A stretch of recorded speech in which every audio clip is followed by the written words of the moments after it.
많은 분들이 걱정하시는 두피 문신 혹시 번지진 않을까? 이게 초보 시술자들에게 가장 많이 나타나는 부작용 사례일 뿐만 아니고 니들을 너무 깊게 찔렀다거나 반대로 너무 얕게 찔렀다거나 혹은 고객의 두피 타입을 제대로 고려하지 않고 시술을 했을 때 색이 퍼지는 경우가 생길 수 있습니다. 가격만 보고 선뜻 결정하셨다가 나중에 부작용이 와서 저희에게 재시술로 오시는 분들이 너무 많습니다. 현직 시술자로서 너무너무 안타깝고 제발 그런 선택을 안 하시길 바라는 마음뿐입니다.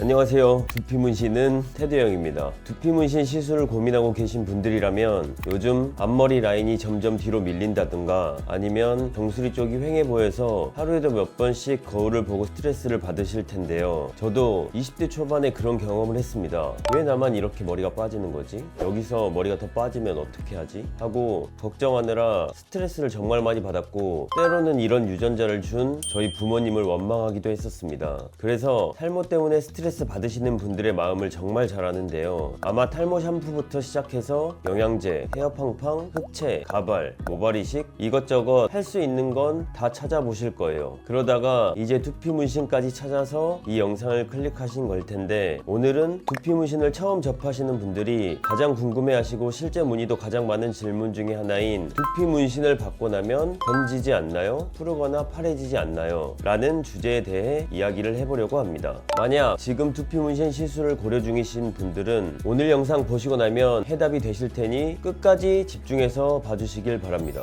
먼저 두피 문신이 뭔지 간단하게 한번 말씀드리겠습니다. 우리가 흔히 문신이라고 하면 팔이나 다리에 하는 진하고 화려한 걸 떠올리는데 두피 문신은 그거랑은 조금 다릅니다. 영어로는 스칼프 마이크로 피그먼테이션이라고 부르는데 말 그대로 두피에 아주 미세한 색소를 주입해서 실제 모낭이 있는 것처럼 보이게 해주는 기술이에요. 크기가 아주 작은 점들이 촘촘하게 찍히니까 멀리서 보면 진짜 머리카락처럼 자연스러워 보이거든요. 그래서 숱이 좀 부족하시거나 특정 부위의 밀도가 떨어지는 분들이 받으면 내 모발이 빽빽해 보이는구나 하는 효과를 얻을 수 있는 거죠. 물론 이게 아무 데서나 한다고 다 그렇게 되는 게 아니고 사람 손을 많이 타는 시술이기 때문에 꼭 실력 있고 경험이 많은 전문가를 찾아가셔야 내가 원하는 라인, 컬러, 밀도 같은 걸 제대로 구현해낼 수 있습니다. 그렇다면 이제 많은 분들이 걱정하시는 두피 문신 혹시 번지진 않을까? 라는 부분을 얘기해드리면 사실 두피 문신에 쓰이는 색소나 장비, 시술 기법은 일반 문신과는 달라서 원칙적으로는 번짐 현상이 아주 적게 나타나도록 설계되어 있습니다. 근데 가끔 두피 문신을 받고 나서 약간 색이 번진 듯 보여서 고민하시는 분들이 계시는데 그렇게 되는 이유는 보통 두 가지 원인이 있는데요. 첫 번째로 두피 문신에 쓰는 카본이라는 색소는 색의 주입량이 많아질수록 색이 파래지는 특징이 있습니다. 그래서 두피 문신 시술 회차를 너무 많이 가져갈 경우에 색이 겹쳐지고 주입량이 많아져서 파래지는 것처럼 보이게 되는 거죠. 이게 초보 시술자들에게 가장 많이 나타나는 부작용 사례일 뿐만 아니고 현직에서 시술자로 일하시는 분들에게 나타나는 가장 큰 부작용 사례 중에 하나입니다. 둘째로는 개인의 역량 차이인데요. 니들을 너무 깊게 찔렀다거나 반대로 너무 얕게 찔렀다거나 혹은 고객의 두피 타입을 제대로 고려하지 않고 시술을 했을 때 색이 퍼지는 경우가 생길 수 있습니다. 그래서 두피 문신은 누가 어떻게 시술하느냐가 정말 중요한 작업으로 사람 손을 많이 타는 시술이라고 보시면 됩니다. 그래서 두피 문신 시술을 고려하실 때는 그냥 가격만 비교하는 것보다 실력과 노하우를 먼저 보시는 게 가장 중요하고요. 가격만 보고 선뜻 결정하셨다가 나중에 부작용이 와서 저희에게 재시술로 오시는 분들이 너무 많습니다. 현직 시술자로서 너무너무 안타깝고 제발 그런 선택을 안 하시길 바라는 마음뿐입니다. 그리고 시술과는 별개로 관리가 제대로 되지 않아서 번지는 경우가 생길 수 있는데요. 우리 두피는 땀도 많이 나고 피지 분비도 많기 때문에 시술 후 관리가 제대로 안 되면 색소가 이리저리 퍼질 수가 있습니다. 예를 들면 시술 직후에 과도한 운동이나 사우나 그리고 햇빛에 오래 노출되면 두피가 자극을 받아서 색이 퍼질 위험이 커지거든요. 그렇기 때문에 시술 직후에는 물 조심, 열 조심, 자극 조심을 해주시는 게 중요합니다. 가려워도 함부로 긁으시면 안 되고 너무 가려울 경우에는 이렇게 톡톡